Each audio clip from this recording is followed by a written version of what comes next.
8:45 de la mañana, estamos de vuelta en Altavoz, en Radio Vital y en Movistar Televisión. Nos acompaña la socióloga Liz Meléndez, directora ejecutiva del Centro de la Mujer Peruana Flora Tristán. Muy buenos días, ¿cómo estás, Liz? Bienvenida a Altavoz en Vital, ¿cómo te va? ¿Qué tal? Muy bien, gracias por la invitación. El día de mañana, como sabes perfectamente, en el Perú es el día de la prevención del embarazo no planificado en adolescentes.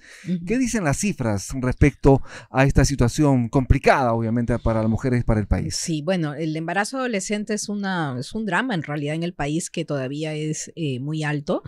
En el Perú, digamos, en el 2025, en lo que va del 2025, desde entre enero hasta agosto, según el MINSA, se han registrado más de 24,000 casos de embarazo en adolescentes y también embarazos en menores de 14 años, que son embarazos ya forzados, se consideran producto de la violencia sexual cuando son menores de 14 años, más de 533 casos, ¿no? Y en el 2024, más de 39,000 casos de embarazo. Esta es una situación prácticamente de emergencia. Sí, por supuesto, porque las cifras son muy altas. Estamos, a veces hablamos de las cifras de manera muy fría, ¿no?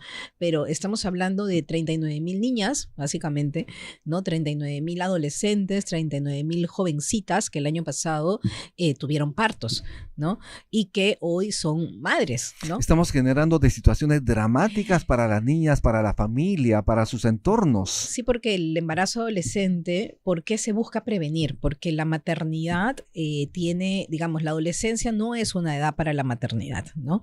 Es un periodo en el que las jóvenes, los adolescentes están en otro momento de sus vidas y que tienen que tienen sueños, que tienen proyectos de vida que muchas veces se ven truncados, ¿no? Truncados por una maternidad no planificada, no deseada.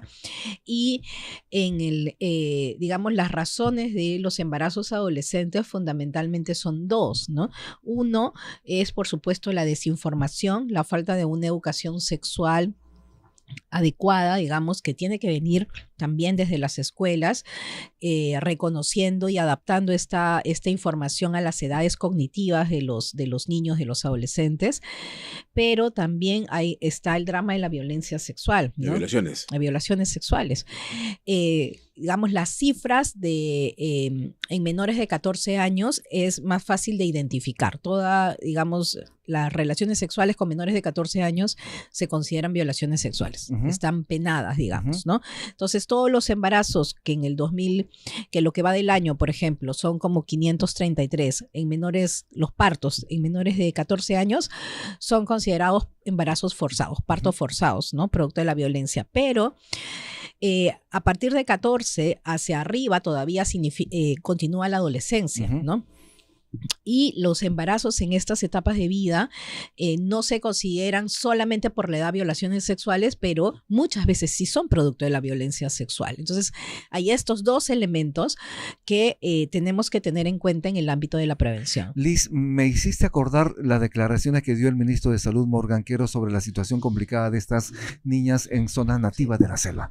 Desafortunadas declaraciones señalando que son costumbres ancestrales, por ejemplo. Esto no es así. No, por supuesto que no. Violaciones, ¿no? Sí, o sea, en realidad estamos en un país, esas fueron declaraciones muy desafortunadas, mucho más viniendo de una alta autoridad como es un ministro, ¿no?, de educación, pero que además denotan el abandono del Estado de las zonas más vulnerables del país. Exacto. ¿No? El racismo estructural que todavía tenemos, o sea, si eso hubiera pasado en Lima, en San Isidro, sería un escándalo, ¿no? En un colegio digamos, de San Isidro, eso ni siquiera va a pasar, ¿no?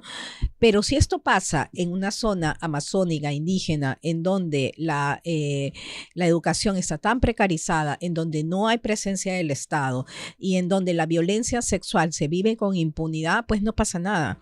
Y no pasó nada en ese momento y sigue sin pasar, ¿no? Las sanciones, hay que tener en cuenta que en este caso de las niñas Aguajún, los agresores sexuales eran docentes. Profesores. Hay una situación terrible. Los han reasignado a otras escuelas. Exactamente, los reasignan a otras escuelas. ¿Y acaso los reasignan a escuelas, digamos, de sectores medios o altos? No, los reasignan a escuelas de los sectores más vulnerables. Preso, ¿no? Claro, cuando efectivamente deberían estar presos, no deberían volver a a enseñar nunca jamás en sus vidas, ¿no?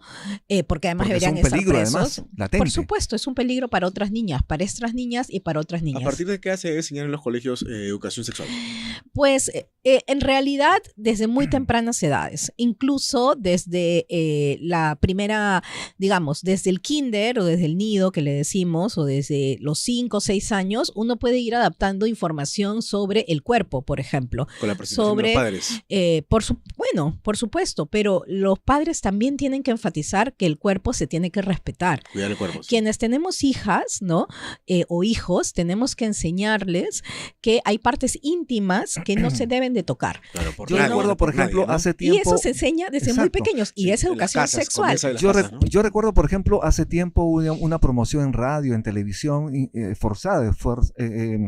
Yo sé cuidar mi cuerpo. Yo sé cuidar mi cuerpo, ¿no? Cero, yo también me acuerdo cuando era niña. Efectivamente, ¿no? Y esto caló y efectivamente los niños sabían efectivamente qué hacer. Y de eso nadie hablamos los puede cuando tocar, hablamos pues, ¿no? de educación sexual. Muchas veces, porque estamos en un contexto de muchísimos retrocesos, cuando hablamos de educación sexual integral, muchos creen que es enseñarles a los jóvenes, a los adolescentes o a los niños a apresurar las relaciones sexuales, y eso no es. Enseñar educación sexual integral es enseñar a cuidar tu cuerpo, a respetar el cuerpo de la otra persona, a identificar signos de violencia, ¿no? Por ejemplo, ¿no? Quienes tienen niños pequeños tienes que enseñarles, y desde el colegio se tiene que enseñar que hay partes íntimas en los cuerpos que no se tienen que tocar. Exacto. Y que nadie tiene derecho a tocarte, ¿no? Entonces, digamos, hay como un halo de mucho conservadurismo en relación a esto, y creer que hablamos de educación sexual, de cosas malas, cuando hablamos más o menos de orientar a los niños de acuerdo a las edades, dando información de acuerdo a las edades cognitivas, ¿no? Por supuesto, a un adolescente de 15 años no le vas a decir, oye, esto son las partes de tu cuerpo, esa etapa ya pasó, ¿no? Claro que sí. Tienes que hablarle de otras cosas, ¿no? De aprender a cuidarse, de seguir identificando la violencia sexual, de métodos también, porque ningún padre, ninguna madre quiere que su hijo o hija sea víctima o presa del embarazo adolescente que trunca su vida. Uno ¿no? de los mayores problemas en el país, que lamentablemente los principales agresores están en el mismo entorno familiar. Sí. Los papás, los tíos, los primos, los amigos. Y esa es una situación que tenemos que revertir, Liz. Es terrible. En nuestro país las cifras de violencia sexual llegan a unos niveles espeluznantes. La gran mayoría de víctimas de violencia sexual son niñas y adolescentes. Esa es la población más víctima. Y generalmente cuando estamos hablando de una situación de violencia sexual como una violación sexual, antes de este hecho hubieron otras situaciones de violencia sexual, como tocamientos indebidos o acoso, que no fueron identificados, que no fueron denunciados incluso por el mismo colegio, porque en el mismo colegio se pueden dar cuenta, ¿no? Y que luego terminan en casos mucho más graves, ¿no? Pero además, mira, la ENARES, que es una encuesta de relaciones sociales del INEI, en el 2024, ¿no? Señaló, que ha salido publicada este año, que el 56% de peruanos y peruanas justifica la violación sexual. O sea, estamos mal. ¿Cómo puede ser que lo justifiquen? Lo justifican, lo toleran. O sea, por ejemplo, cuando hablamos de justificación o de tolerancia, es que de alguna manera creen que es responsabilidad de la víctima. Por ejemplo, si andaba vestida con algún tipo de ropa, si estaba tomada, si fue tarde por la noche en algún lado, etcétera. Entonces, desde ahí estamos mal. No podemos seguir situando la responsabilidad de la violencia sexual en las víctimas, sino en los agresores. Eso no quita que, por supuesto, y te lo digo como mujer, que las mujeres a lo largo de nuestras vidas implementamos una serie de estrategias de cuidado, ¿no? Y somos las que más nos cuidamos en los espacios públicos. Le pedimos al papá que nos acompañe, al hermano, al primo, al amigo, al enamorado, a quien sea, ¿no? Porque es un espacio público que sigue siendo hostil, y lo ha sido hace mucho tiempo. Pero hay que voltear la mirada sobre los agresores y sobre todo sobre el Estado, ¿no? Que no mantenga en impunidad. Cada agresor que quede en la impunidad es un peligro para otra niña y para otras mujeres. ¿Cuáles son las regiones del país donde hay mayor incidencia de estos casos? Bueno, en caso de Lima sigue siendo la región con mayor incidencia, evidentemente por la densidad poblacional. De ahí tenemos zonas en donde hay una alta incidencia. La parte de la Amazonía es muy alta, ¿no? Muy alta la violencia sexual, pero también hay trata, ¿no? También, sí, la trata está en todo el país. Ese es otro problema, ¿no? La trata en el país se ha incrementado muchísimo y es un crimen que se mantiene muy silente. Está vinculado con las desapariciones de mujeres, las desapariciones de niñas, ¿no? Y también el incremento de economías ilegales. Finalmente, la trata y el tráfico es parte de economías ilegales. La presencia de minerías ilegales, de asentamientos mineros ilegales, informales, también genera entornos de explotación de niñas. ¿Y qué están ¿no? haciendo ustedes desde la sociedad civil, desde Flora Tristán, por ejemplo, apuntalar esas políticas públicas para revertir estas cosas de las que estamos hablando? Bueno, nosotras estamos muy preocupadas porque en el último periodo, concretamente en el gobierno actual, lo que vemos es un retroceso en materia de educación sexual. Tenemos un Congreso sumamente, yo no voy a decir ni siquiera conservador, porque yo ya creo que es antiderechos de las mujeres y de los jóvenes, que en vez de legislar para fortalecer la educación sexual en el país, en las escuelas, legisla todo lo contrario, ¿no? Enfatiza esta lógica de que los padres tienen que vigilar y vigilar, y sí, los padres tenemos que vigilar la educación de nuestros hijos, pero no todos los padres se van a meter a la currícula, eso es irreal, ¿no? Entonces, para eso se supone que tienes un Estado,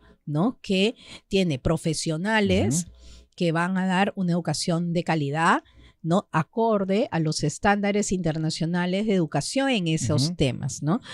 Tenemos proyectos legislativos que justamente intentan retirar el enfoque, que ya lo han hecho, han retirado el enfoque de igualdad de género en las políticas del Estado. ¿Y por qué es importante esto? Porque nos permite ver cuáles son las diferencias en las afectaciones.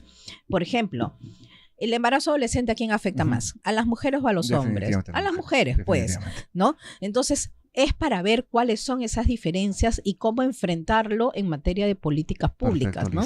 Entonces, también me parece que es importante señalar que hay un abandono de los servicios de atención a la violencia, ¿no?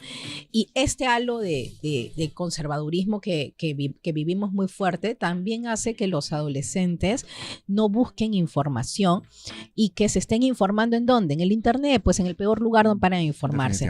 Nosotros estamos trabajando con jóvenes en varias regiones del país, formando organizaciones, dando educación en derechos y también educación sexual en varias regiones del país, concretamente en Ucayali, en Cusco y en Lima, con, digamos, la participación también de los padres, de los docentes, y creemos que es una buena estrategia para ayudar a la prevención. Muchísimas gracias, Liz, se nos acabó el tiempo, gracias, te vamos a convocar en otro momento porque el tema da para más, muy amable. Estuvimos con Liz Meléndez, directora ejecutiva del Centro de la Mujer Peruana Flora Tristán. No tenemos tiempo para más nuevamente, nos vemos mañana a las 7 en punto. Gracias, Aarón.